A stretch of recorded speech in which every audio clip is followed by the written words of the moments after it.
kiss and a cuddle from Luca de Montezemolo and from his wife Silvano. Rubens Barrichello, one of the most popular men on the circuit. Little nibble on the helmet there. And Schumacher had such a miserable afternoon coming over to share Ferrari's celebration. It means that Rubens Barrichello, this result, will definitely finish runner-up in the championship.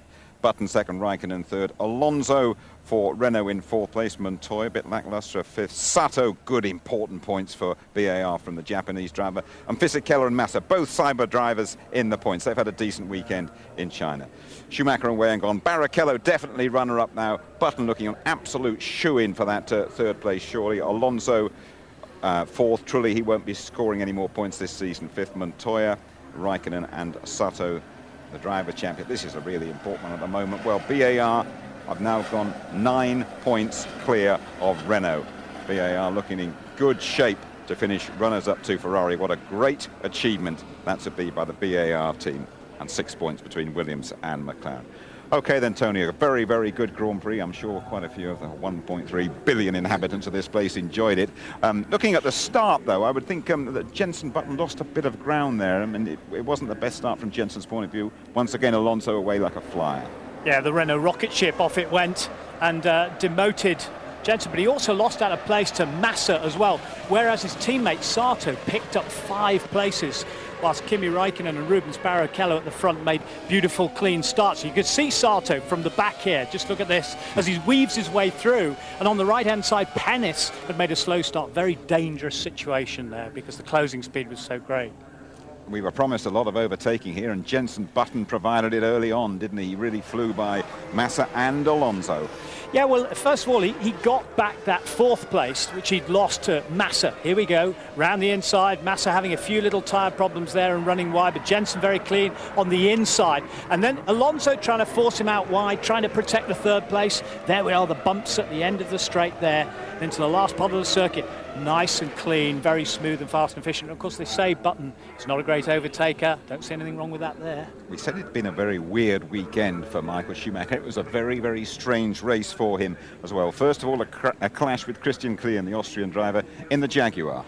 Well, this is karting style. This is Michael Schumacher at Kirpen. I'll hit both wheels on the side. And I don't think it was Christian Klien's fault at all, because he was taking his normal line. Michael Schumacher wasn't ahead at this point. And then down to lap 35, later on, he's got a left rear puncture. Definitely not deliberate, by the way. No. He has a spin. We speculated it could have been electronics, but for good reason. They took this car to pieces. They changed the engine. They tried to find out if there was a problem with the electronics loom, because they had a software problem with it on Friday as well.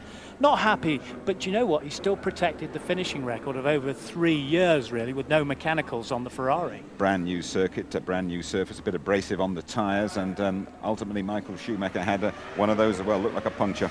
Yeah, this was a lot later on towards the end of the race, about lap 35, lap 36, and you can see the carcass on the tyre has gone there.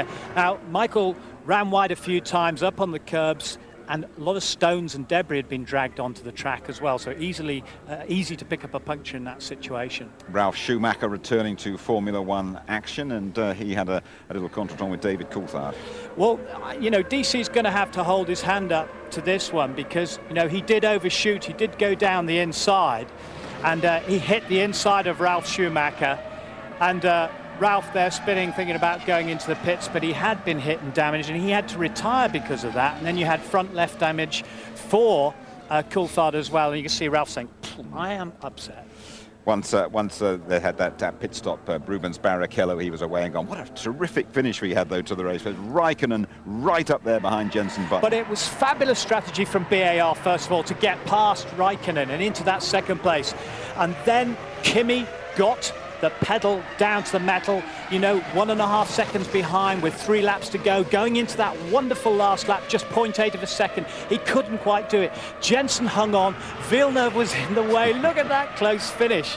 You can't have a better finish to a Grand Prix than that. I absolutely enjoyed that. It was fabulous. Well, when you rejoin us, we'll be going straight to the press conference.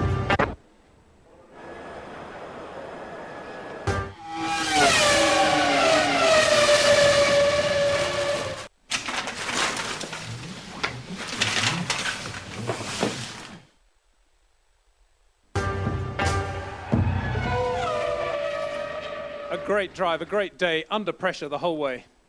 Yeah, no, but it's been good. I mean, we knew that at the beginning we would have some trouble just because we were graining a little bit the fronts, but the tire did a superb job. I mean, they were holding on fantastically well, and so I was able to keep under pressure, but to actually be a little bit cool at the closer stages of the closer to the pit stop, and push, and I was able to open a decent gap and just maintain the first place.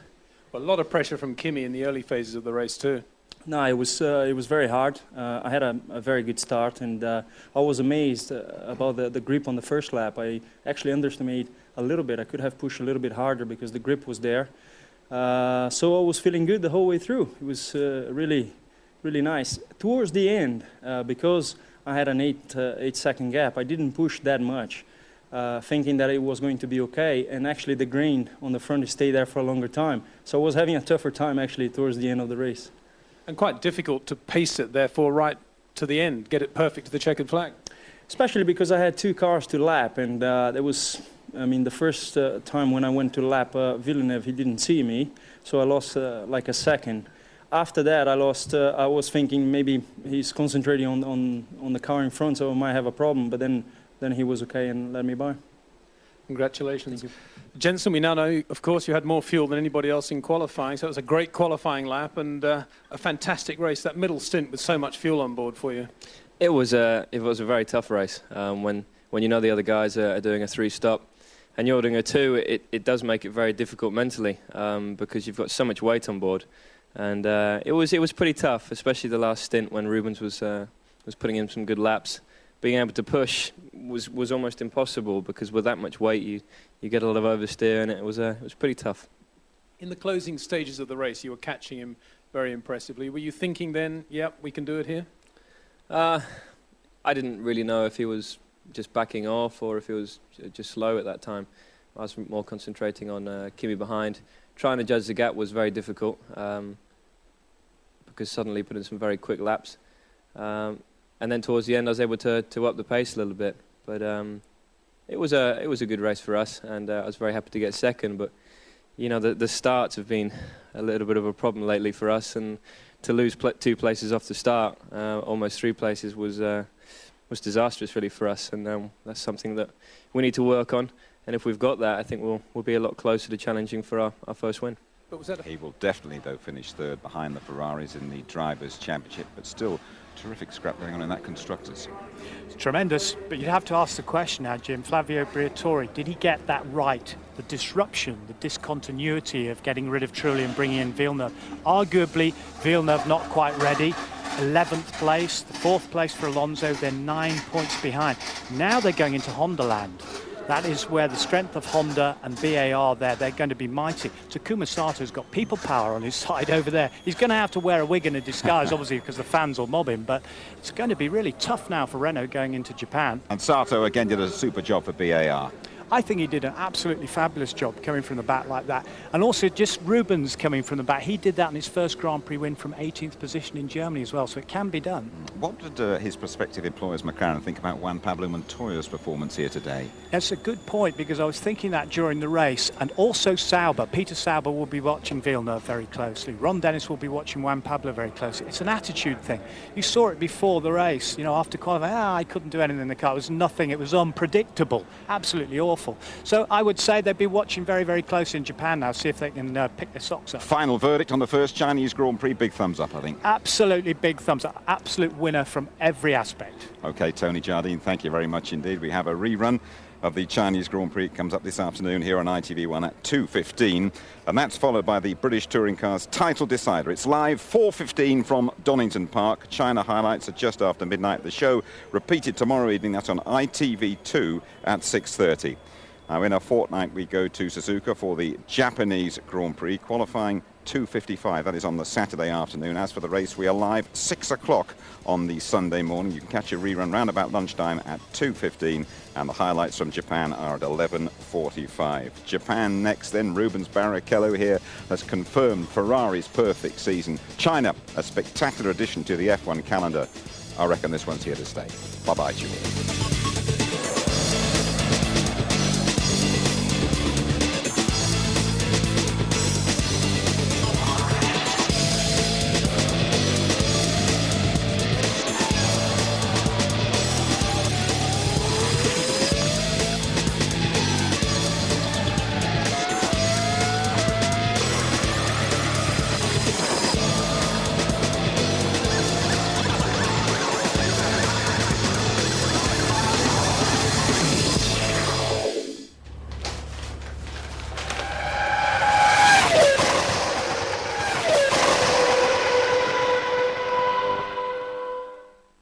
If you'd like to know more about Formula One, the website address sponsored by the Daily Telegraph is itv.com/F1.